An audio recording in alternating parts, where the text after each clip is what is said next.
बुराइयाँ दिखी। बुराइयाँ वो जो देखे आपकी सार्वजनिक संपत्ति को नुकसान पहुँचाया गया, आगजनी की गई। केवल बिहार में ही 700 करोड़ की संपत्ति हमारी जो है आगजनी का शिकार हुई। वो हम सबकी संपत्ति है। वो जो बच्चे मिसगाइड हुए हैं, इस तरह से कर रहे हैं, उनको खुद नहीं पता है कि ये अपनी संपत्ति, अपने ही घर को आग लगा रहे हैं।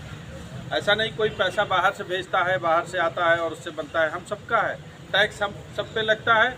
बस ये है कि एक निश्चित एज के बाद हम समझ पाते हैं, जिस एज में हम लोग हैं हम समझ रहे हैं। वो बच्चे नादान हैं, 17 साल की उम्र, 18 साल की, 19 साल, 20 साल की, हम सब गुजर चुके हैं उस एज से। तो उसमें उतनी मैच्योरिटी नहीं होती, समझदारी नहीं होती।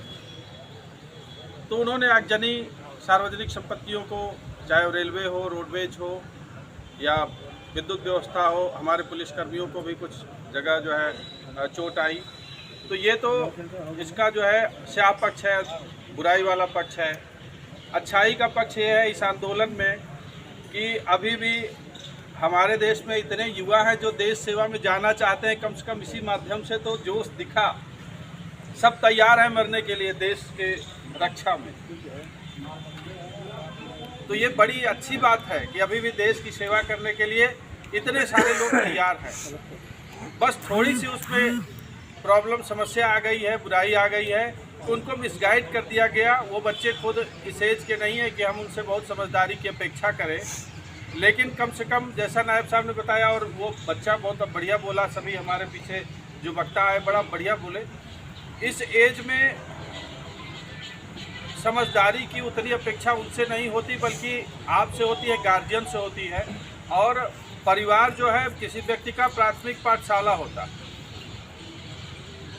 घर के लोग जो बचपन में संस्कार देते हैं, सीख देते हैं, वो आदमी के मरने तक वो चलता है। तो हम यहाँ पे, हम प्रशासक के रूप में, इंस्पेक्टर साहब या अन्य अधिकारीगण, ये आगे के लोग हैं, मतलब शेष लोग हैं। आप लोग उसी परिवार से जुड़े हो, इसी गांव से जुड़े हो, घर से जुड़े हो, प्रधान जी हैं गांव के, आप लोग गार्जियन हो।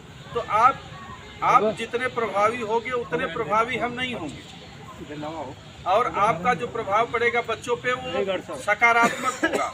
हम लोग तो इन्फोर्समेंट करते हैं, मतलब ज़बरदस्ती कानून को लागू करना चाहते हैं। जब लड़के उपद्रव मचाते हैं तो हम कभी कभी हिंसात्मक साधन, मतलब हिंसा को रोकने के लिए हिंसा पे आते हैं। हम लोग भी कार्रवाई करते हैं जो नहीं करना चाहते। अभी परसों की बात है इंस्पेक्टर साहब, हम लोगों ने ट्रैक रोका हुआ था, मतलब रोड रोका हुआ था। उसमें से बहुत सारे जिम्मेदार पर्सन आते थे, इंस्पेक्टर साहब से भी मिले, कुछ हमसे मिले, कुछ एडीएम साहब से मिले कि सर वो हमारे यहाँ महिला पीड़ित है, गाड़ी में बैठी है, आप लोगों ने रोक लिया है, हॉस्पिटल जाना है। बहुत सारे लोग आए, किसी की ट्रेन छूट रही थी, रिक्वेस्ट किए कि हम लोगों को जाने दीजिए। वो नॉर्मली मैच्योर लोग हैं, आप लोग जैसे हैं, सभी एज वाले लोग हैं, सबको पता है कि इनसे कुछ हासिल नहीं होने वाला। तो वो बच्चे जो आपके बीच के हैं वो आपकी मानसिकता कैसे पाएंगे जब आप उनको समझाओगे। और as a guardian, as a प्रधान, आप अपने क्षेत्र में, शोलापुर क्षेत्र में आप ज़्यादा प्रभावी रहोगे। हमारी ज़रूरत तो आनी ही नहीं चाहिए, इंस्पेक्टर साहब की ज़रूरत तो होनी नहीं चाहिए। ये तब होगी जब वो आपके सीमा से निकल जाएंगे, आपको नहीं सुनेंगे और अराजक या हिंसक साधनों का यूज करेंगे, प्रयास करेंगे कि हम तोड़ फोड़ करें, अपनी बात नकारात्मक ढंग से ऊपर पहुंचाने का प्रयास करें।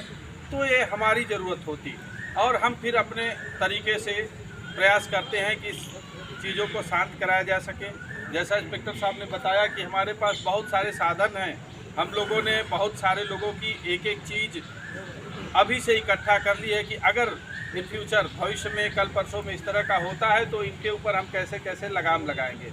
हमारे पास बहुत सारे तरीके, लेकिन वो तरीके यूज करने में, इस्तेमाल करने में, कुर्क करने में, नीलाम करने में, किसी घर गिराने में हम लोगों को बिल्कुल अच्छा नहीं लगता, कोई इंटरेस्ट नहीं है। हम चाहते हैं कि कितना बढ़िया सभ्य समाज बैठा है, हम सब लोग मिल के बैठे हैं, और हमारा जो सामूहिक प्रयास होगा उससे ऐसी स्थिति उत्पन्न ही ना हो कि हमें इन चीज़ों का प्रयोग करना पड़े। तो मैं पुनः जो है आप सबको नमस्कार, धन्यवाद देता हूं, और इंस्पेक्टर साहब को बधाई देता हूं कि इतना बढ़िया आयोजन किया कि हम लोग सब लोग अपने विचारों को एक दूसरे तक पहुंचाए। और शासन की जो मंशा है, इस कार्यक्रम के पीछे आप संतुष्ट हो सकते हैं, असंतुष्ट हो सकते हैं, वो अलग का इशू है। अगर आपका विरोध है तो लोकतंत्रात्मक तरीके से होना चाहिए। एग्जाम्पल कि आप प्रधान हैं, सभी जनप्रतिनिधि हैं, क्या आप हार जाते तो गांव की संपत्ति का तोड़ फोड़ करते? आप प्रयास करते कि अगली बार हम जीते? तो लोकतांत्रिक तरीके से आप विरोध करें। और ये तो आप लोग सौभाग्यशाली हैं कि प्रधानमंत्री जी के क्षेत्र के हैं, और आपकी छोटी सी बात अगर आप 1000-2000 भी कैंपेन चला दोगे तो ये माननीय प्रधानमंत्री जी तक और माननीय मुख्यमंत्री जी तक ये चीज़ें पहुंच जाएंगी। और मौन ज़्यादा प्रभावी होता। आप हिंसा करेंगे वो इतना इफेक्टिव नहीं रहेगा और आपकी बात कोई नहीं सुनेगा। लेकिन अगर आप इस कार्यक्रम से, इस योजना से असंतुष्ट हैं तो शांतिपूर्वक लोकतंत्रात्मक ढंग से अगर आप कोई कैंपेन चलाएं, कोई आंदोलन करें, वो ज़्यादा इफेक्टिव होगा। तो पहले तो इस योजना के सकारात्मक पहलुओं को समझें और समझने के बाद अपने घर के सभी बच्चों को समझाएं, गांव के बच्चों को समझाएं। युवा हैं, इतनी मैच्योरिटी उनमें नहीं होती। तो अगर हम ऐसा करने में सफल रहते हैं तो हम लोगों के वो तरीके सामने नहीं आएंगे जो हम लोग सामान्यतः नहीं करना चाहते। एक शांतिपूर्ण व्यवस्था में आपने अपनी बात हमें कही, प्रधान जी भी कहे और कुछ कोचिंग वाले भी कहे, वो बच्चे ने भी कहा, हम लोग शांति से उसके विचार से सहमत हैं, नहीं है अलग का इशू है, सुने शांति तरीके से, अपनी बात भी कहे, वो सहमत है कि नहीं सहमत है, यही लोकतंत्र होता।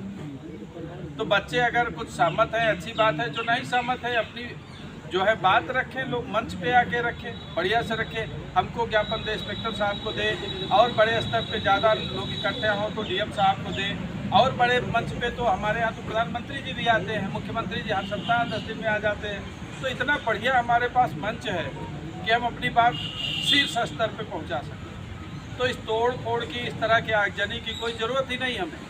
हमारी बात तो जहाँ पहुँचनी चाहिए ऑलरेडी पहुँच जाए। वो तो ऐसे लोग ऐसा विकल्प चुनते हैं जिनकी बात ना सुनी जा रही है। हमारी बात तो बनारस के लोगों की बात सुनने के लिए प्रधानमंत्री जी आते हैं। तो आप सब लोगों से मेरा विनम्र अनुरोध है कि इस तरह की जो भी घटनाएं हो रही हैं इसको रोकने के लिए बेहतर है कि आप अपने स्तर पे, परिवार के स्तर पे, गांव के स्तर पे, समाज के स्तर पे इस तरह का प्रयास करें। इस तरह की कोई भी अराजक स्थिति उत्पन्न न होने पाए, लॉ एंड ऑर्डर शांतिपूर्वक चलता रहे, और हम लोग भी ऐसे ही इसी तरह के माहौल में ही इस तरह का कार्यक्रम छोटे मोटे जो संपन्न होते हैं वो करते रहे, और नॉर्मल हमारी शासन व्यवस्था चलती रहे और सबका विकास होता रहे। आप सबका बहुत बहुत धन्यवाद और नमस्कार।